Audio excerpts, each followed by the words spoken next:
Yes, my name's Andrew MacDowell. I work at the Bivings Group. I'm the Director of Client Services there, and we are the technology provider for the Pickens plan. Up here you see the home page to the Pickens plan. A little bit of history. First of all, the plan only started in July of 2008. It's less than a year old. At that time, gas prices were approaching $4 per gallon. And the idea at that time that T. Boone Pickens perceived, well, essentially, no one but T. Boone Pickens really could have proposed such a thing and met with so much success. Only Nixon could have gone to China, but only a Texas oil man like T. Boone Pickens could have had the success that this plan has been met with. It's been quite remarkable. So essentially what we've done, I'd like to take you through the website and show you some of the features that we have there. Just go ahead and go to the second slide. This is very simple, very basic, but incredibly effective. It is a splash page. Anyone who comes to the site for the first time will see this page, and they may either opt to skip past the page or sign up, and the information is gathered. Let's move on. This is the social network. We call it Push, and it is a branded social network that essentially gives people who joined the Pickens plan something to do. Originally when we, either way is fine with me. People would be proud of saving energy. Exactly. Essentially, what we thought when we first started out with the plan was that most of the activity would be done on existing social networks like Facebook, MySpace, etc. After all, they're already out there. People have already joined these networks, so why not focus on them? However, we used the Ning platform to set up a branded social network. And remarkably, people flocked to it, and they started meeting each other. They started forming groups built around topics that we would never have conceptualized. Basically, what's remarkable about this social network is that to a certain extent, users segment themselves. You learn a lot about interests that are out there that are related to your plan that you would never have dreamed of on your own. And it's essentially a very powerful thing to hand a lot of power over to people once they become supporters of your plan. This is, of course, a subcomponent of the group of people, 1.5 million supporters. There are about 200,000 members of this social network. It's one of Ning's largest networks. We're somewhere like second or third relative to 50 Cent's social network. And we are a bit more respectable, obviously. And I can tell you that, just to talk about Ning for a moment, they're very interested in moving away from the sphere where they are supporting musicians and such. And I can tell you that if you explore the possibility of setting up a public affairs network with Ning, you'll get a good response from them, just so you know. They've been very helpful to us. Go ahead, next slide. Oh, let me know if I'm going too long. Okay, so this is a member profile page.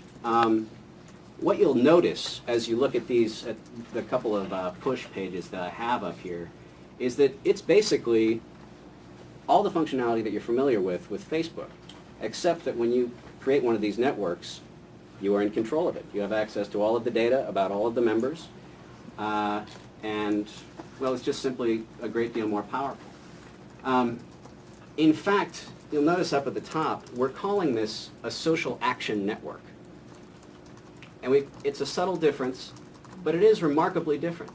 People are sharing pictures of their pets and such on this network. But to a much greater degree, the communication that people maintain on this social network pertains to the issue that we want them to be focused on. So if you look at Facebook, joining Facebook is kind of walking into a bar. Joining a social action network is kind of like walking into a campaign office. You're there for a different reason. And that single difference is extremely powerful. So let's move on. This is just, we did various groupings. We enabled people to set up groups on their campus chapters. Here's the set of colleges that have Pickens U groupings in Texas. Go ahead. I'm just going to move through this quickly. We also have an incentive program. Individuals get My Energy points in exchange for performing actions, giving sort of a bit of a game-like feel to actions that people can perform. Move on. This is a leaderboard. People can see how they're doing in terms of their My Energy points. Next slide. Okay. Now, something that we've done, essentially, in answer to the question, what do you do once you have 1.5 million supporters? You need to give them lots of different things to do. So one of the things we've allowed people to do is volunteer to become leaders in their congressional districts, to lead groups of other supporters within each congressional district. And we got volunteer district leaders in 91% of the congressional districts. To encourage their supporters to make contact with Congress. I don't know if you can read that, but along the top column there, we've actually ranked the districts based on the number of actions that they've managed to perform.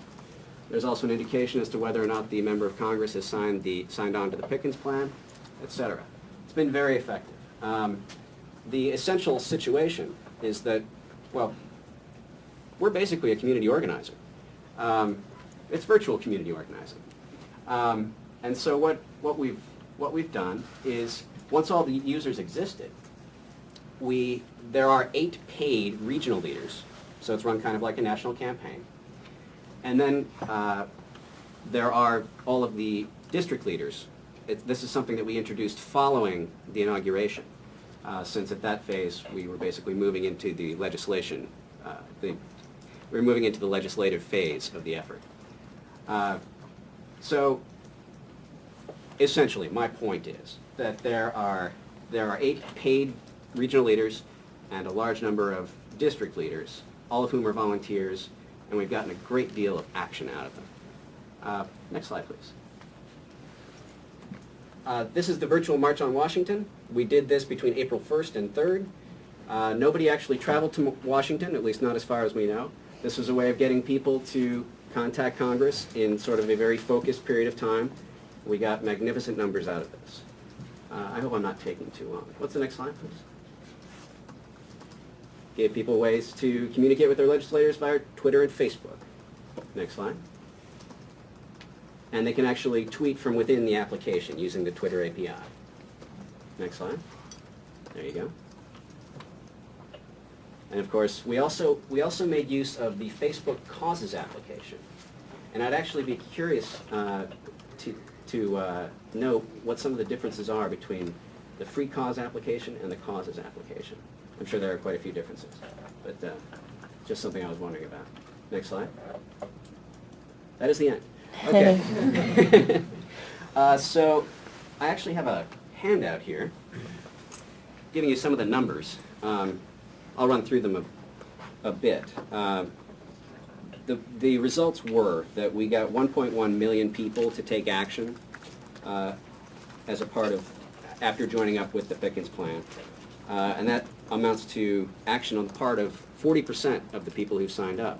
They've actually reached out and contacted their congressional leaders or the administration as a result of being a part of the plan. As I mentioned, 201,000 people have joined on to the social network. 91% of congressional districts have a volunteer district leader. 61% of those district groups have established personal contact with their congressional leaders or their staff. And lastly, there was a petition drive that I didn't mention during the 1 month-long period leading up to Election Day, which 171,000 people signed. Okay, so I'll just pass this out. I'll take questions at the end. So with accumulating